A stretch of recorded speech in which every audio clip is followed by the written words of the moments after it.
என்னைக்காவது நீங்க ஒரு வித்தியாசமானவங்கன்னு உங்களுக்கு தோணிருக்கா? இந்த பிரபஞ்சம் சில பேரை மட்டும்தான் தேர்ந்தெடுக்கும். அவங்க கிட்ட தான் பேசும். அவங்க கிட்ட தான் ஆன்மீக சக்தியும் இருக்கும். இது எப்படி நடக்குதுன்னு தெரியுமா? பிரபஞ்சத்தால தேர்ந்தெடுக்கப்பட்ட ஒரு சில பேருக்கு மட்டும்தான் சில விஷயங்கள் நடக்கும். நீங்களும் அந்த சூசன் ஒன்னான்னு தெரிஞ்சுக்கணுமா? அதாவது நீங்க தான் தேர்ந்தெடுக்கப்பட்ட நபர்னு தெரிஞ்சுக்கணுமா? இப்போ நான் சொல்ல போற 12 அறிகுறிகள் உங்க வாழ்க்கையில இருக்குதான்னு பாருங்க. இது உங்களுடைய ஆன்மீக விழிப்புணர்வோட ஆரம்பமா கூட இருக்கலாம். அது என்னன்னு பார்ப்போம். ஆல்பா ஃப்ரீக்வன்சி உங்களை வரவேற்கிறது. பிரபஞ்ச பேராற்றலுக்கு நன்றி. சுத்தி இருக்கிற மற்றவங்களை விட உங்களுக்கு விழிப்புணர்வு அதிகமா இருக்கிற மாதிரி எப்பவாச்சும் தோணி இருக்குதா? இந்த ஒரு விழிப்புணர்வு உணர்வு ஆன்மீக பயணத்தோட ஒரு சுவாரஸ்யமான பகுதி. எல்லா விஷயங்களும் ஒன்னோட ஒன்று பின்னி பிணைஞ்சு இருக்குங்கிறத இது ஆழமா உணர வைக்கும். மற்றவங்க கவனிக்காத சின்ன சின்ன விஷயங்களையும் எனர்ஜியையும் உங்களால் தெளிவாக புரிஞ்சுக்க முடியும். இந்த நிலை மற்றவங்களை விட நாம மேலானவங்கன்னு நினைக்க வைக்கிறதுக்காக இல்லை. அதுக்கு பதிலாக இந்த உலகத்தை உங்களோட தனித்துவமான பார்வையில பார்க்கறதுக்கான ஒரு அழைப்பு. இந்த விழிப்புணர்வை உணர்ற நிறைய பேர் இயல்பாவே தியானம், மைண்ட்ஃபுல்னஸ், அப்புறம் அவங்களுடைய இந்த உயர்ந்த அறிவை ஒரு இடத்துல குவிக்க உதவுற பயிற்சிகள் பக்கம் ஈர்க்கப்படுவாங்க. இது ஒரு அற்புதமான பரிசு. இது உங்களுடைய வளர்ச்சிக்கும் புரிதலுக்கும் ரொம்பவே பயனுள்ளதா இருக்கும். இப்ப நாம பார்க்க போற முதல் அறிகுறி, உங்களுக்குள் ஒரு வித்தியாசமான நபர் இருப்பதை உணர்தல். உங்களுக்குள்ள ஒரு வித்தியாசமான ஆளுமை இருக்கிறத உணர்றது ஒரு மர்மமான மற்றும் சிக்கலான அனுபவமா இருக்கலாம். இது பெரும்பாலும் சேனலிங் மற்றும் மீடியம்ஷிப் மாதிரியான விஷயங்களோட தொடர்புடையது. அது என்ன சேனலிங், மீடியம்ஷிப்னு கேட்டிங்கன்னா நான் சொல்கிறேன். சேனலிங் இதை ஒரு ரேடியோ சிக்னல் மாதிரி நினச்சிக்கோங்க. ஒரு சேனலர் தன்னுடைய உடம்பையும் மனசையும் ஒரு கருவி மாதிரி மாற்றிப்பாங்க. அவங்க ஒரு ஆழ்ந்த நிலைக்கு, அதாவது டிரான்ஸ் ஸ்டேட்டுக்கு போகும்போது வேறொரு உயர் சக்தி அவங்க மூலமாக பேசும். அவங்க பேசுறது அவங்க சொந்த அறிவாக இருக்காது, அந்த சிக்னல் மூலமாக வர்ற தகவலாக இருக்கும். 2, மீடியம்ஷிப். இது ஒரு பாலம் மாதிரி. ஒரு மீடியம் என்பவர் இந்த உலகத்தில் இருக்கிறவங்களுக்கும் இறந்து போனவங்களுக்கும் நடுவில் ஒரு மீடியேட்டர் மாதிரி செயல்படுவாங்க. இறந்து போனவங்களோட செய்தியை அவங்க குடும்பத்துக்கோ இல்லை மற்றவங்களுக்கோ கொண்டு வந்து சேர்ப்பாங்க. நான் பேயோட்டுறவங்கள சொல்ல வரல. நம்ம குடும்பத்திலேயே நிறைய பேர் இருப்பாங்க. ஒரு வழிகாட்டி ஆவி, முன்னோர்கள், இல்லைனா வேற ஏதோ ஒரு சக்தியோட இருப்பை நீங்க உணரலாம். இந்த சந்திப்பு ஆர்வமாகவும் இருக்கும், அதே சமயம் கொஞ்சம் பயமாகவும் இருக்கலாம். இதை அனுபவிச்சவங்க பெரும்பாலும் தங்களை பத்தி தெரிஞ்சுக்கிற ஆன்மீக பாதையில இருப்பாங்க.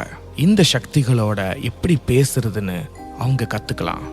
அது மூலமா கிடைக்கிற அறிவு அவங்க வாழ்க்கைக்கும் மற்றவங்களுக்கு உதவுறதுக்கும் ரொம்பவே முக்கியமா இருக்கும்.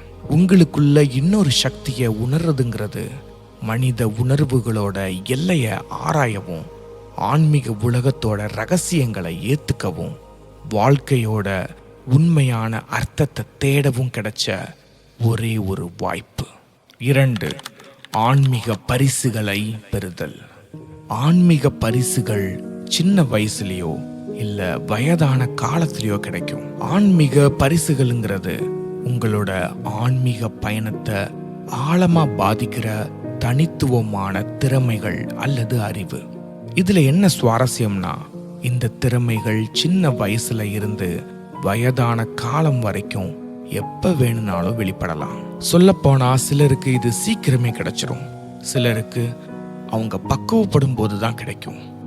இந்த திறமைகள் வெளிப்படும் போது ஒரு மறைக்கப்பட்ட உலகம் உங்களுக்கு முன்னாடி தெரிகிற மாதிரி இருக்கும். உங்களுக்கு வருங்காலத்தை கணிக்கிற திறமையும், குணப்படுத்துற சக்திகளோட ஒரு பலமான கனெக்ஷனோ இல்லைன்னா ஆன்மீக விஷயங்கள் பத்தின ஆழமான புரிதலோ கிடைக்கலாம். இது எப்போ நடக்குங்கிறது ஒவ்வொருத்தருக்கும் மாறுபடும். இது அவங்களுடைய அனுபவம், உள்மன தேடல், இல்லைன்னா ஒரு வெளி வழிகாட்டுதல் மூலமா அமையலாம். இந்த ஆன்மீக பரிசு கிடைச்சவங்களுக்கு இது தங்களை பத்தி தெரிஞ்சுக்கிற ஒரு பயணம். இது மற்றவங்களுக்கு நன்மையும் ஆன்மீக வளர்ச்சியும் கொடுக்கிற ஒரு மிஷன். இது ஒரு அற்புதமான பயணம். இது உங்களை ஆன்மீக உலகத்தோடவும் உங்களுக்குள்ள இருக்கிற எல்லையற்ற சக்தியோடவும் இணைக்கும். அடுத்ததா நாம பார்க்க போற 3வது அறிகுறி, திரும்ப திரும்ப செய்யும் வேலைகளால் சிரமப்படுதல். துணி துவைக்கிறது, பாத்திரம் கழுவுறது, இல்ல வேலைக்கு போறது எல்லாம் நம்ம அன்றாட வாழ்க்கையோட ஒரு பகுதி. இந்த வேலைகள் பார்க்க சாதாரணமா தெரிஞ்சாலும் இதுல முக்கியமான ஆன்மீக பாடங்கள் இருக்கு. ஒரே வேலையை திரும்ப திரும்ப செய்யும் போது வர்ற சலிப்பு நமக்கு புதுசா ஏதாவது வேணுங்கிற ஆசையினால வருது. ஆனா இது வளர்ச்சிக்கு ஒரு நல்ல வாய்ப்பு. இந்த வேலைகளை முழு கவனத்தோட அந்த நிமிஷத்துல மட்டும் கவனம் வச்சு செய்யும் போது அதுவே ஒரு தியானமா மாறும். இதை தான் நாம ஃப்ளோ ஸ்டேட்னு சொல்லுவோம். பொறுமை, நன்றி உணர்வு மற்றும் இந்த நிமிஷத்தை ஏத்துக்கிற மனப்பக்குவத்தை கத்துக்க இது ஒரு வாய்ப்பு. இந்த வேலைகளை நம்ம முன்னேற்றத்துக்கான வாய்ப்பா நினைக்கும் போது நம்ம வேலைகள் வேகமா நடக்கிறது மட்டும் இல்லாம மனசுக்கும் ஒரு நிம்மதி கிடைக்கும். திரும்ப திரும்ப செய்யற வேலைகள் நம்மளை இந்த நிமிஷத்துல வாழ வைக்கும். சாதாரண விஷயத்திலையும் ஒரு அர்த்தத்தை தேட வைக்கும். இது நம்மளை விழிப்புணர்வோட இருக்கவும், நன்றி உணர்வோட இருக்கவும், சாதாரணமான விஷயத்துல இருக்கிற அழகை ரசிக்கவும் கத்து கொடுக்கும். பிரபஞ்சத்தால தேர்ந்தெடுக்கப்படாதவங்களுக்கு இந்த சின்ன சின்ன விஷயத்தையும் ரசிக்க தெரியாது. அதுல அவங்க கஷ்டத்தை மட்டும்தான் தேடுவாங்க.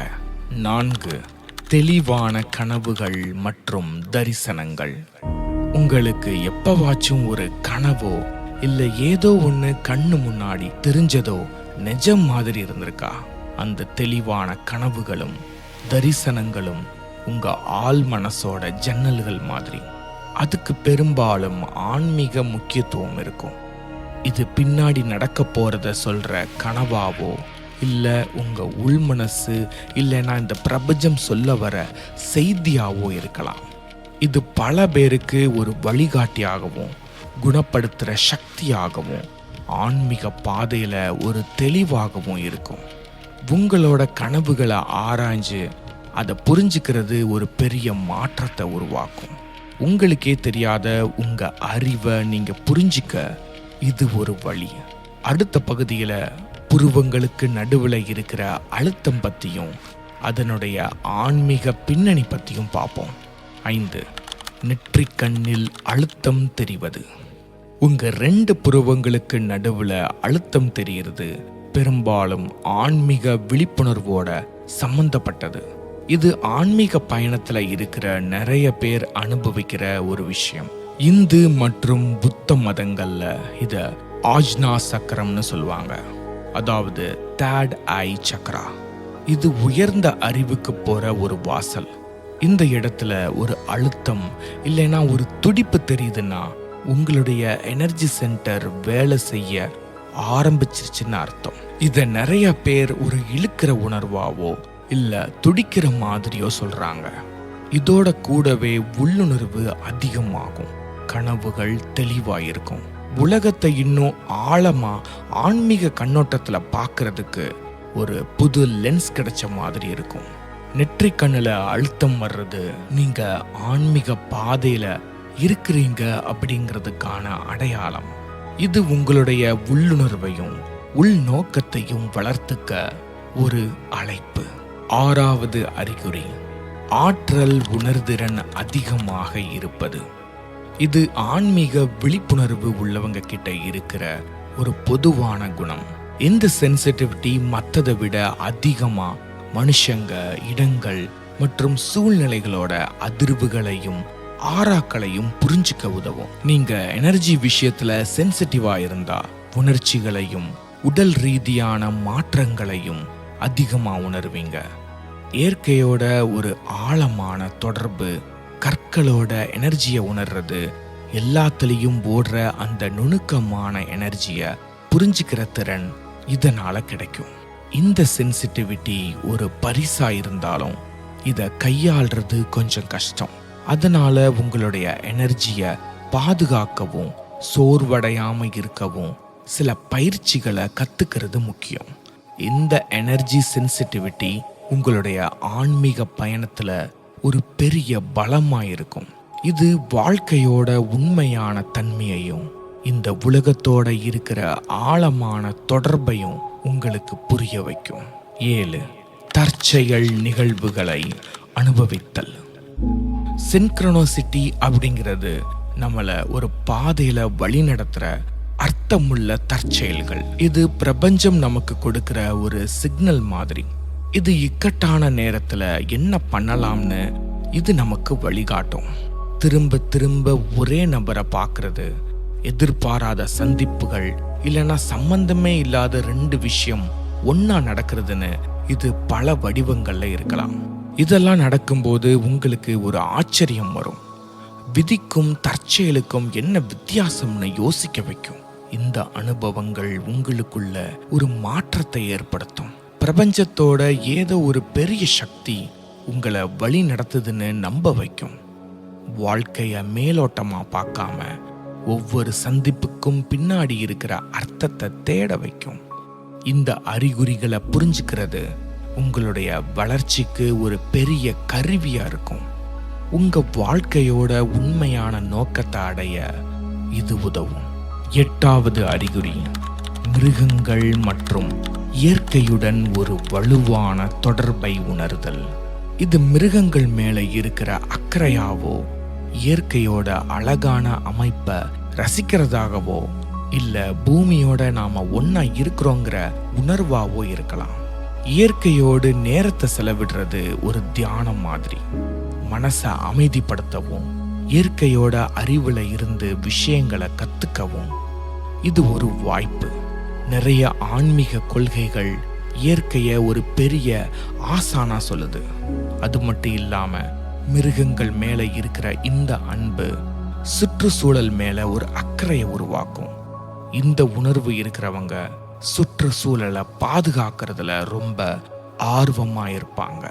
எல்லா உயிர்களும் உன்னோட ஒன்னா இணைஞ்சிருக்குதுன்னு புரிஞ்சுப்பாங்க.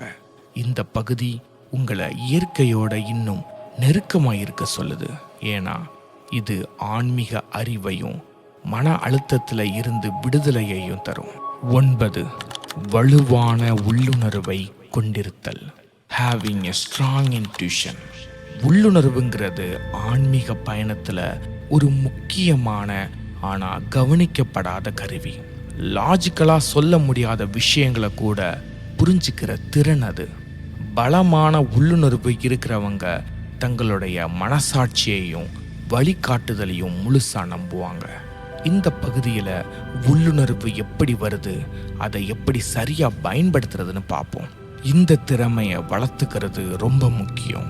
ஏன்னா இது வாழ்க்கையில முக்கியமான முடிவுகளை எடுக்கவும், சரியான பாதையை கண்டுபிடிக்கவும், அன்றாட பிரச்சனைகளை தைரியமா எதிர்கொள்ளவும் உதவும். உள்ளுணர்வுங்கிறது உங்க பயணத்துல ஒரு திசை காட்டி மாதிரி. அதை கவனிக்க ஆரம்பிச்சா உங்களுக்குள்ள இருக்கிற பெரிய அறிவு பொக்கிஷத்தை நீங்க திறக்கலாம். 10. வாழ்க்கையில் ஒரு நோக்கம் இருப்பதை உணர்தல். ஒரு மிஷனுக்காக பிறந்த மாதிரி உணர்றது ஒரு பெரிய அனுபவம். நிறைய ஆன்மீக பயணத்துல இருக்கிறவங்களுக்கு இது தோணும். இந்த உலகத்துல நமக்கான ஒரு பங்கு இருக்கணும், நாம ஏதாவது உருப்படியா செய்யணுங்கிற ஆசையாவும் இது இருக்கும். இந்த பகுதியில உங்களுடைய லட்சியம் என்னங்கிறத எப்படி கண்டுபிடிக்கிறதுன்னு பார்ப்போம். இது கொஞ்சம் கஷ்டமான பயணமா இருந்தாலும் இதனுடைய பலன் ரொம்ப பெருசு. உங்களுடைய நோக்கத்தை புரிஞ்சுக்கிட்டா வாழ்க்கையில ஒரு தெளிவும் திருப்தியும் மற்றவங்க மேல ஒரு அக்கறையும் வரும். இந்த மிஷன் உணர்வு தான் மனுஷங்களை மற்றவங்களுக்கு உதவி செய்ய தூண்டுது. அது ஒரு சின்ன உதவியாவோ, சமூக சேவையாவோ, இல்ல ஏதோ ஒரு ஆக்கப்பூர்வமான வேலையாவோ இருக்கலாம். இது உலகத்துல ஒரு நல்ல மாற்றத்தை ஏற்படுத்த சொல்லுற ஒரு அழைப்பு. 11. குணப்படுத்துவதிலும் மற்றவர்களுக்கு உதவுவதிலும் ஈர்க்கப்படுதல். ஆன்மீக ஆர்வம் உள்ளவங்க இயல்பாகவே மற்றவங்களுக்கு உதவுற இடத்துல இருப்பாங்க. இதுக்கு காரணம் அவங்க மனசுல இருக்கிற இரக்கமும் மற்றவங்களோட கஷ்டத்தை போக்கணுங்கிற ஆசையும் தான். இந்த பகுதியில் மற்றவங்களுக்கு வழிகாட்டுறவங்களை பற்றி பார்ப்போம். இவங்க கிட்ட எனர்ஜி மூலமா குணப்படுத்துறதோ இல்லை மற்றவங்க மனசை புரிஞ்சுக்கிறதோன்னு ஏதாவது ஒரு தனித்திறமை இருக்கும். அதை வச்சு மற்றவங்களுக்கு ஆறுதலையும் மாற்றத்தையும் கொடுப்பாங்க. இந்த உதவி செய்யற குணம் ஒரு திருப்தியான வாழ்க்கையை கொடுக்கும். இது மற்றவங்களுக்கு மட்டும் இல்லாம உங்களுக்கும் ஒரு ஆன்மீக வளர்ச்சியை தரும்.